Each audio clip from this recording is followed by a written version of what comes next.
Star Collector, Volume 1. Story and raster by Sophie Schonhammer. Narrative adaptation by Joanna Sherilyn Dunlap. Based on original illustration by Anna Backhausen. Produced by TOKYOPOP and Todd Haberkorn. Narrated by Todd Haberkorn and Caitlin Glass. Sound designed and directed by Todd Haberkorn. It's over.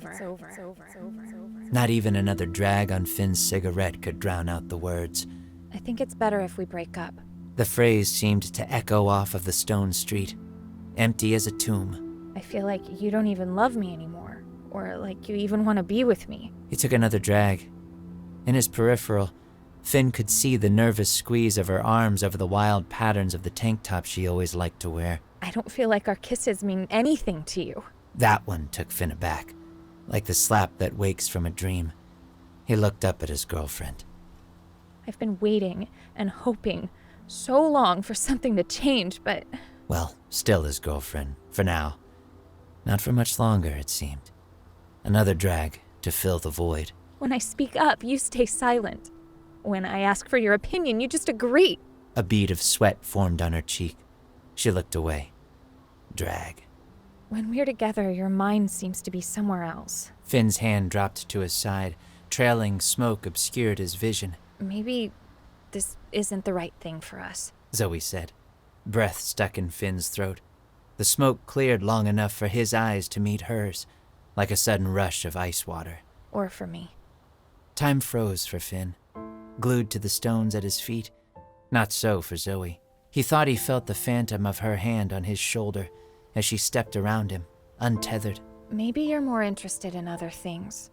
She was so close, but she felt miles away. I don't want those other things to pull us apart, she said from behind him. I still want to be your friend, but we can't be a couple anymore. By the way... She rapped him gently on the shoulder, the hood of his jacket taking most of the impact. You'd better not skip school tomorrow because of this. Fynn took another puff and waited for Zoe's next line.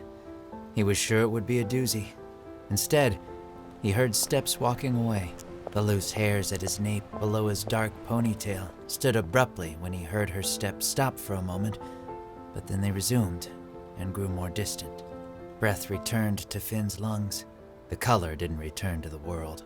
Not to the trees, not to the familiar schoolhouse, not to the stones beneath his checkered vans. Did that really just happen? He thought.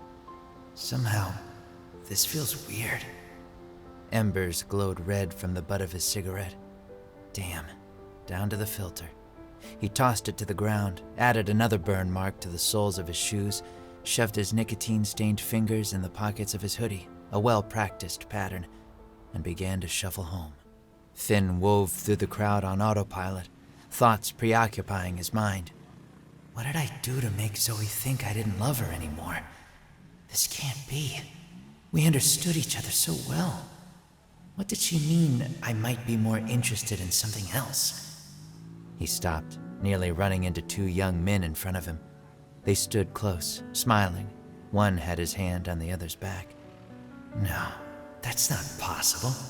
Did she mean that I might like guys? Fynn fiddled with the contents of his back pocket. Maybe she's onto something, he thought, lighting another cigarette. Zoe really doesn't do it for me anymore. The rest of the walk home was a blur.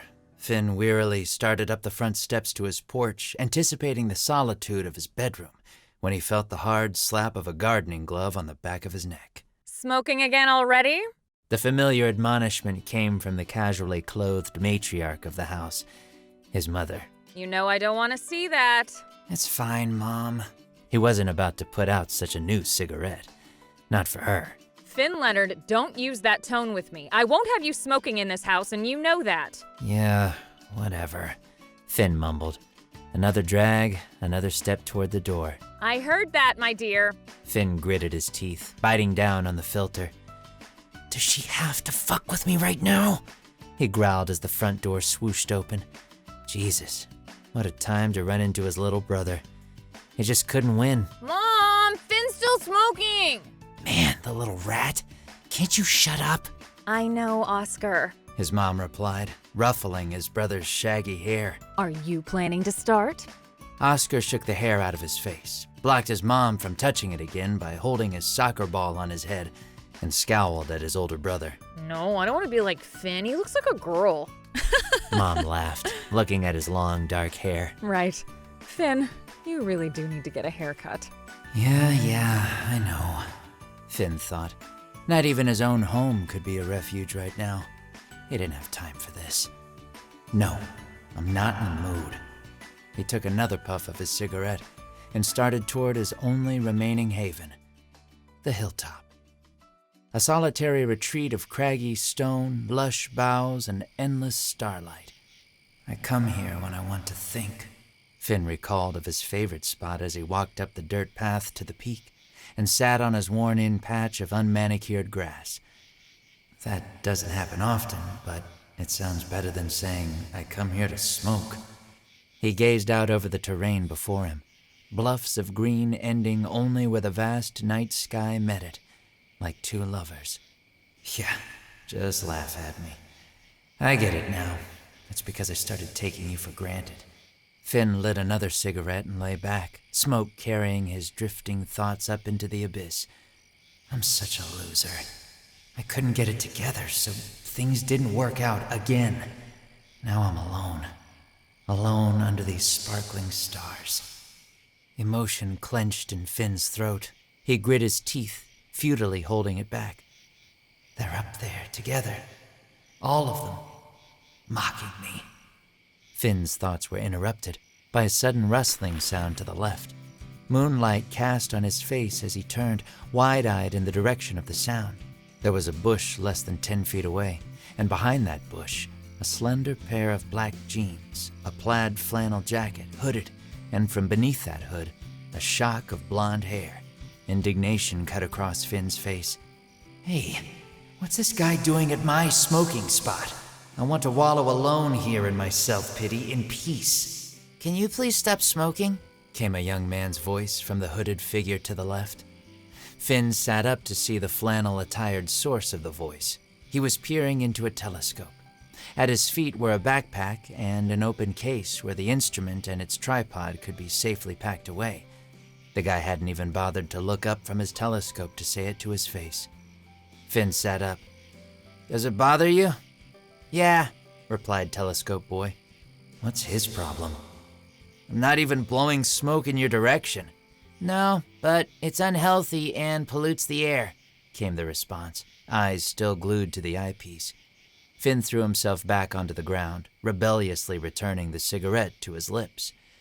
First come, first served, so shut up. This is my smoking spot. If you want to stay here, then you'll have to deal with it.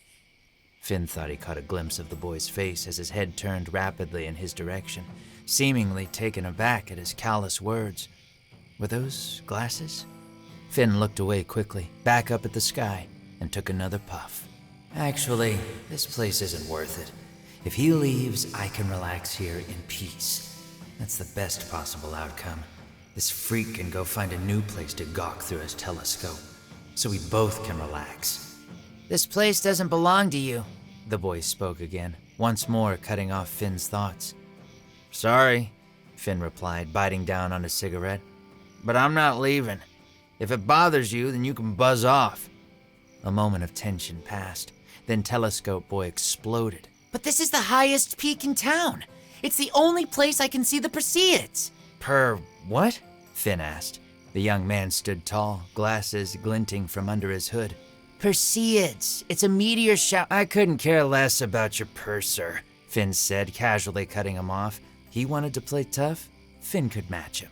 Pay me, and I'll leave you alone. Perseids. Fynn flicked ash from his cigarette. Whatever. Pay me, or no purser. The boy instantly began rustling through his bag.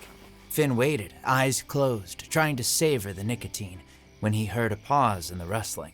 Fynn felt the boy's eyes upon him, for a moment that felt like an eternity. And then, whoosh, something came flying over his head. Fynn almost choked on his latest inhale and let out a scream, ducking out of the way. Just great.